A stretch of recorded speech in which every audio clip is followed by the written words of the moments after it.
Hi everybody, I'm Bree the Plant Lady, checking in with a weekly garden tour. Now, there is so much going on in the garden, I've decided to break the tour up into 3 different videos. So those will be posting each day this week. And I wanted to start here at the fire pit planters because, as you can see, while I was in chilly Iowa, spring really got into full swing here in North Carolina and the tulips are already blooming. Now, today is actually February 28th. Last day of the month. This definitely sets a record for me. I've never had tulips in bloom this early in the season. And of course, basically everything is in flower. There's no stopping spring now, regardless of whether we get cold or not. Kind of the trigger has started. So let me turn the camera around so that we can get started looking at all of the plants that are in bloom right now in the last day of February here in Zone 7, Central North Carolina. Well, for those of you who watch my videos regularly, you probably remember when I planted these pots back in the fall, and I included tulips in them because I really struggle to get tulips to grow in the ground. For one thing, it's not cold enough. Also, I have lots of issues with voles, and voles love eating the tulip bulbs. So I usually grow them in pots. They're basically annuals for us because, again, we don't get enough cold chill. Happily, when you buy tulip bulbs, they've actually been stashed in a refrigerator before they were sold. So that's what enables them to flower reliably, at least in that first year. Now I've got a mix of tulips coming up in all of these pots. And let's look here, closer up. I just think they look so pretty, mixed in with the violas, and of course that backdrop of the grain. I believe this is barley. That one has wheat. And then it's the same combo over here. This one where the tulips are already blooming is mixed with barley. And then this one, you can see the tulips are just starting to emerge. And I'm sure there will be more flowers to come when I get back from my next trip, which is tomorrow, to Grand Rapids, Michigan. Now, I got to start my day today in a really special way. I was interviewed on Fox 17 out of West Michigan and talking all about the West Michigan Home and Garden Show, which is what I'm headed up to tomorrow. I'm going to be doing 4 presentations at that event. I'm really excited about it. I've made special programs that are specific to that part of Michigan. Remember, I'm a native Michigander, so it's always exciting to get invited back to my home state. And I've put the link to the Fox News interview in this description so that you can watch it as well. So last week I was showing you the blueberries and the powder blue had not started to even bud up. Well, you can see a lot can happen in 1 week of extremely warm weather, no freezing temperatures. So this too is getting ready to start to flower. The blueberries over here, which are one called Sunshine Blue, are much farther along. They've been blooming already for several weeks. So, yep, it's blueberry season. Blueberry flowering season, at least. With any luck, we won't have any major hard frosts. Otherwise, it'll definitely have an impact on our blueberry set. So as we make our way along this path in the backyard, the cabbage patch, it's looking cute. I have very little faith that these cabbages will actually form a head that's edible, but they've at least provided me some entertainment for this season. Of course, daffodils are just in full swing. I can't wait for tomorrow's video to show you out front. And I'm really pleased to report that none of the cottage garden plants are actually in bloom yet. But again, they're way ahead of schedule. You can see actual flower buds this week on the self-sown larkspur. Everything is definitely getting bulky in size, including the weeds. Look at that vetch. Oh, the bane of my existence. Hi, puppies. And you can see the arugula, which was, pretty well knocked down by the holiday freeze has grown back up, and now it's starting to bloom again. And I always allow the arugula to flower because it self-sows, and that's actually how I keep this bed kind of constantly filled with fresh salad greens. Now I definitely have some weeding to do. There's vetch like nobody's business, but I'll have a couple of days at home next week, so I'll look forward to spending some time on my hands and knees weeding out some of the undesirables. Now you can see here, these poppies just keep on getting bigger. I'm glad to say though, I certainly don't see any flower buds yet, so that's a good sign. It's way too early. Speaking of way too early, the figs are starting to break bud and leaf out. I've complained in the past that I don't often get a good fruit set on these figs. We'll see. I'm not cutting them down. I'm gonna let them grow out. This season you can see I've done a lot of pruning in the past, and some years we've been so cold they've died to the ground. But obviously that is not the case this year. And the raspberries are definitely out in leaf. It's, you know, I don't want to sound like a broken record. It's just everything is super advanced for this time of year. You see these poppies are the big self-sown ones, and they are definitely starting to elongate, but I don't see flower buds, so it'll be really interesting. I have a feeling this will definitely be the earliest I've ever had poppies bloom, and it just will be a learning experience for all of us. So just a quick update from my greenhouse. Been keeping everything watered. All of these plants, of course, are going to be available for sale during the spring open garden, which is scheduled for Saturday, May 13th from noon to 4 p.m. I also have a bunch of perennial plugs on order and a really cool selection of native shrubs from Carolina Native. So soon, when I have a little bit more time at home in my office, I will be getting a complete plant list put together on my website. So don't worry, I will definitely have that information for you available, hopefully, maybe not next week, but maybe week after next. I have to be realistic about my schedule. Right now I have like a day in between each trip, so it's a lot to manage.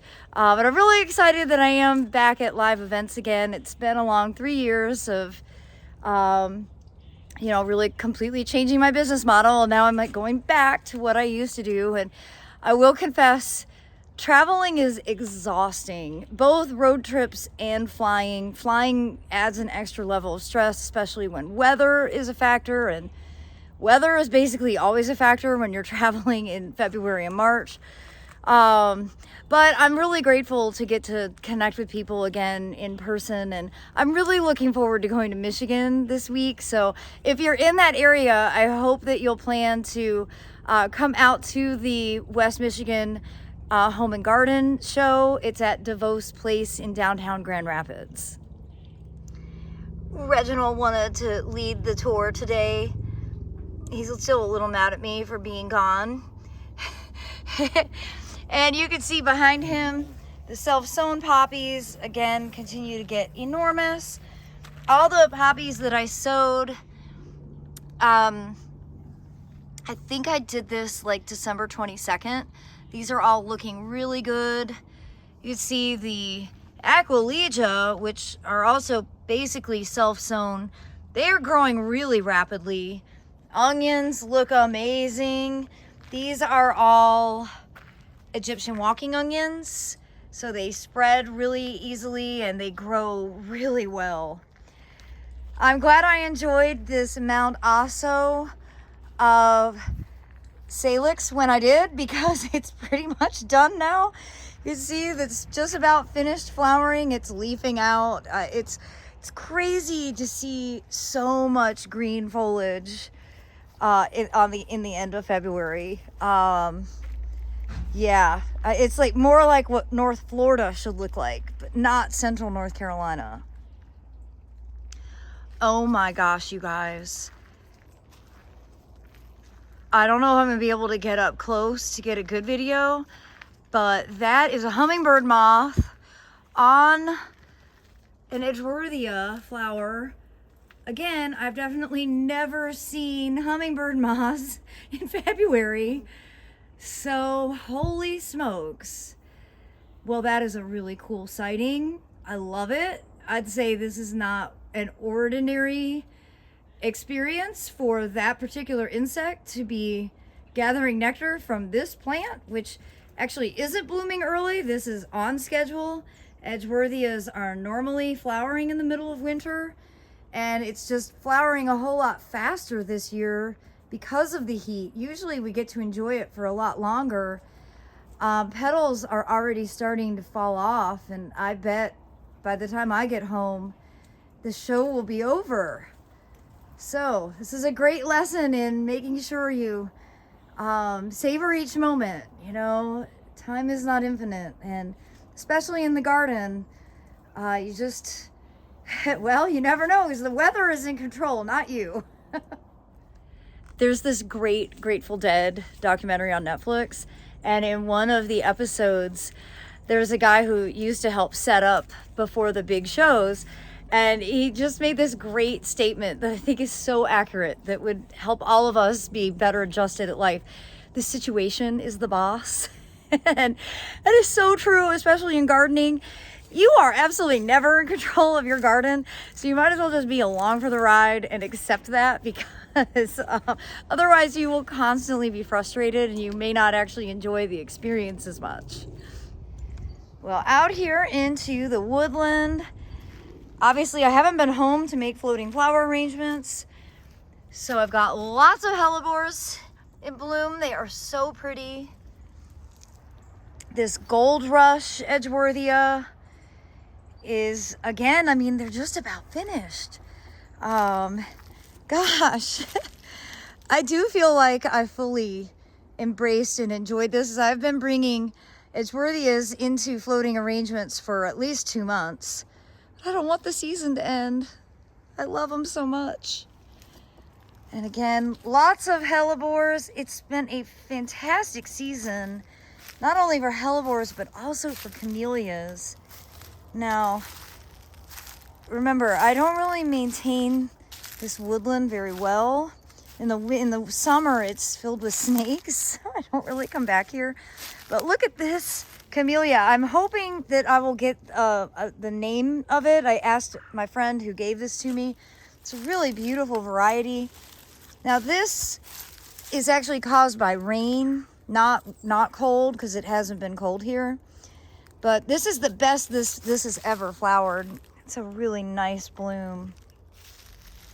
Another favorite camellia is this Higo form, which is a variety called Happy. And Higos are really cool. They're single petal, and they have really large stamens. They're just generally really robust blooming plants. They're actually the Samurai's camellia, and they come from a specific region in southwestern Japan, and I'm really intrigued by them. There are about 300 different cultivars that are classified as Higos. I only have one, but I'd love to collect more. I know I showed you this last week, but again, it's worth showing again so that it really sinks in. Huge difference between Edgeworthia chrysantha, and again, this is a variety called Snow Cream, which I have multiple specimens of.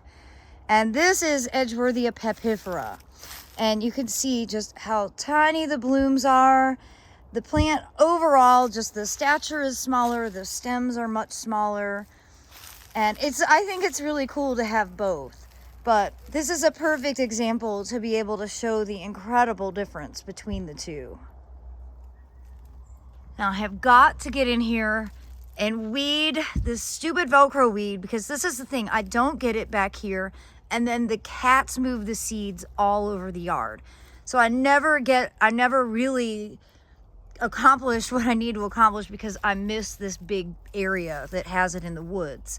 But I really wanted to show you this gorgeous slaty purple double hellebore. I have to make some floating arrangements today, even though they're not practical at this time of year because it's so hot that they basically wilt and fall apart in less than 24 hours. So this is why I only like making floating arrangements in the cool season, because otherwise they're just not very long lived. I was also really pleased to see there's Sophia playing with hydrangea. That Roma resorta, Camellia japonica, my favorite historic variety. This is an Italian cultivar from the mid 1800s. So happy to see all of these blooms open, and a few more really beautiful double hellebores. You know, these are just, they're pretty on the plant, but you know, they still dangle down. That's why I really like to just go ahead and pick them so I can enjoy them in floating arrangements, because these blooms are exquisite and I don't really get to enjoy them back here on the plant. Well, I hope that you've enjoyed part 1 of my weekly garden tour as we enter the beginning of March. This is definitely my favorite time of year. I love the increase of day length. I am counting down the days until we have the time change. I just feel a lot of inspiration with the angle of the sun and watching everything turn green. And I hope that you will feel the same and don't stress out about the weather, because there's literally nothing you can do about it. So you might as well just enjoy each day as it comes, and you know, nature will take its course and we're just like along for the ride. Well, I look forward to sharing another update, another weekly garden tour from a different section of my Zone 7 garden tomorrow. And I thank you all so much for watching. Happy gardening, everybody.